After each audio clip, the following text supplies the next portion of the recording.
നമസ്കാരം സാർ. ശ്രീലങ്കയിലേക്കുള്ള നമ്മുടെ പ്രധാനമന്ത്രി നരേന്ദ്രമോദിയുടെ സന്ദർശനം വളരെ ചരിത്രപരമായ ഒരു തീരുമാനത്തിലേക്ക് എത്തുകയാണ്. ഇന്ത്യയും യുഎഇയും ചൈനയുടെ ചില നീക്കത്തെ ചെറുക്കാൻ ശ്രീലങ്കയുമായി ഒരു സഹകരണം ഉണ്ടാക്കാൻ പോകുന്നു എന്ന വാർത്ത. ഇതിന്റെ യാഥാർത്ഥ്യം എന്താണ്? രാഷ്ട്രീയ സാഹചര്യം എന്താണ്?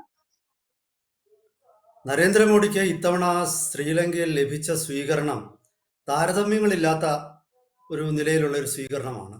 അതായത് ശ്രീലങ്കൻ ഇൻഡിപെൻഡൻസ് സ്ക്വയറിൽ ആണ് അദ്ദേഹത്തിന് സ്വീകരണം ഒരുക്കിയത്. ശ്രീലങ്കൻ പ്രസിഡന്റ് പിന്നെ അനുരകുമാര ദിസനായികി നേരിട്ട് പങ്കെടുത്ത ആ സ്വീകരണം എന്ന് പറയുന്നത് ശരിക്കും പറഞ്ഞാൽ ഇത് ഇത്ര നാളും അങ്ങനെ അത്ര വലിയൊരു ഗംഭീര സ്വീകരണം ഒരു രാഷ്ട്രത്തലവന് അവിടെ കിട്ടിയിട്ടില്ല.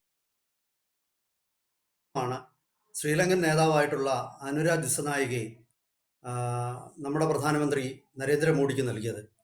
അപ്പോൾ അങ്ങനെ തുടങ്ങിയ ആ സ്വീകരണത്തിലെ ഏറ്റവും പ്രധാനപ്പെട്ട ഒരു നേട്ടം ചൈനയുടെ വളർന്നു വരുന്ന ശ്രീലങ്കയിലെ വളർന്നു വരുന്ന സ്വാധീനത്തെ തടയാൻ അവിടെ മോഡിക്ക് കഴിഞ്ഞു എന്നുള്ളതാണ്.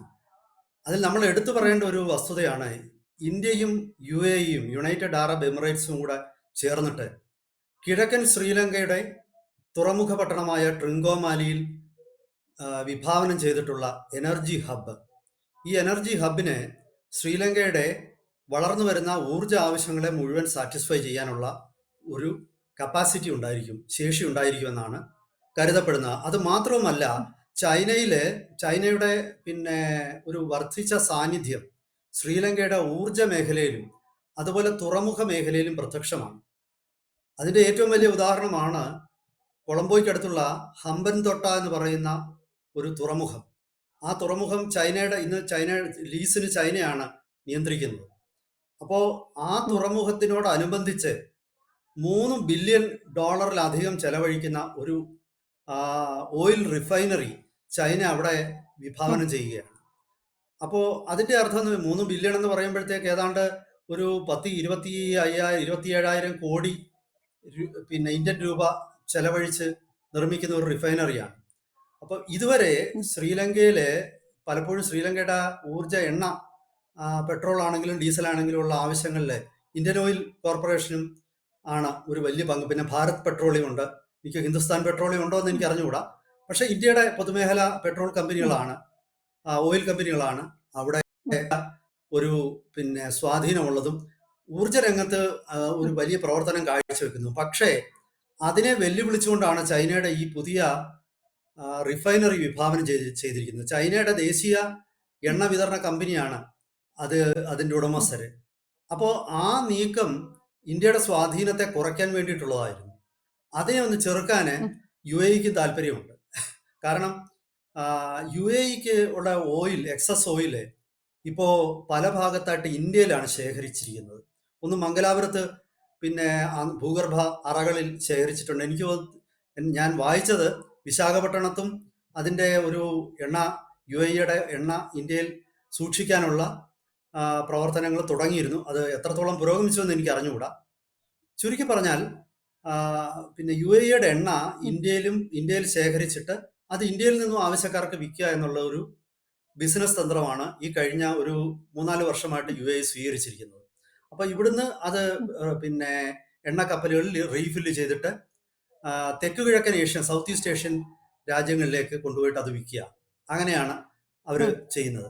അപ്പോൾ ശ്രീലങ്കയിലെ ഇപ്പോൾ വിഭാവനം ചെയ്തിരിക്കുന്ന ട്രിങ്കോമാലി, അവിടെ ഇതുപോലൊരു ഹബ്ബ് ഉണ്ടാക്കിയെടുക്കുക, എണ്ണ ശേഖരിക്കുക. അതുപോലെ അവിടെ നിന്നും ശ്രീലങ്കയുടെ പല ഭാഗങ്ങളിലേക്കും ഈ പിന്നെ എണ്ണ പിന്നെ പൈപ്പ് ലൈൻസ് വലിക്കുക.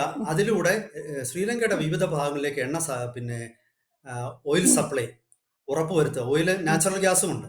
ഇതാണ് ഈ ഒരു ബൃഹത് പദ്ധതി. അതിൻ്റെ ഒരു പിന്നെ തുടക്കം മാത്രമാണ്. ഇന്ത്യ, ശ്രീലങ്ക, പിന്നെ അതുപോലെ തന്നെ യുഎഇ, ഈ 3 രാഷ്ട്രങ്ങളോട് ചേർന്നിട്ടാണ് ഈ പദ്ധതി നടപ്പാക്കുന്നത്. പിന്നെ ഇന്ത്യയും യുഎഇയും ആയിരിക്കും അതിനകത്ത് നിക്ഷേപിക്കുന്നത്. സ്ഥലവും അതുപോലെ തന്നെ അംഗീകാരമൊക്കെ കൊടുക്കുന്നത് ശ്രീലങ്ക ആയിരിക്കും എന്നുള്ളതേ ഉള്ളൂ. ഇതിൻ്റെ മുടക്കുമുതലിനെ കുറിച്ചൊക്കെയുള്ള ഒരു പൂർണ്ണരൂപം പുറത്തു വന്നിട്ടില്ല.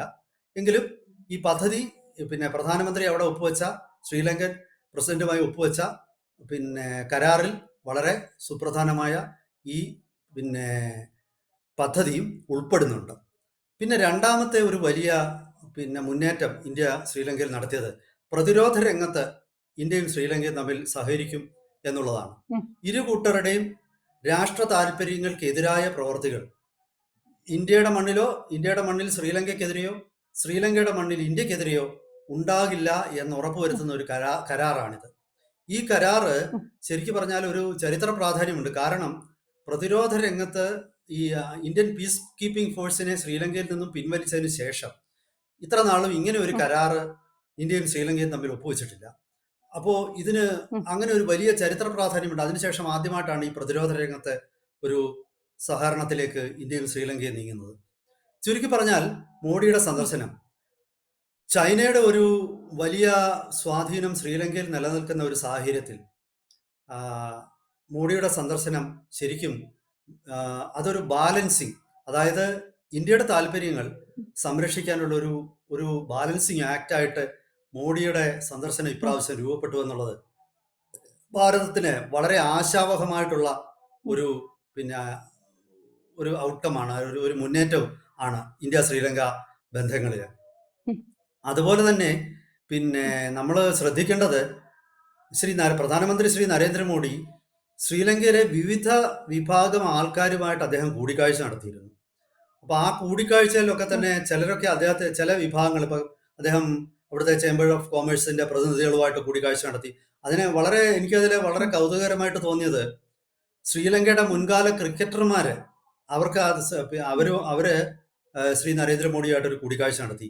മുൻ ക്യാപ്റ്റനായിരുന്ന അർജുന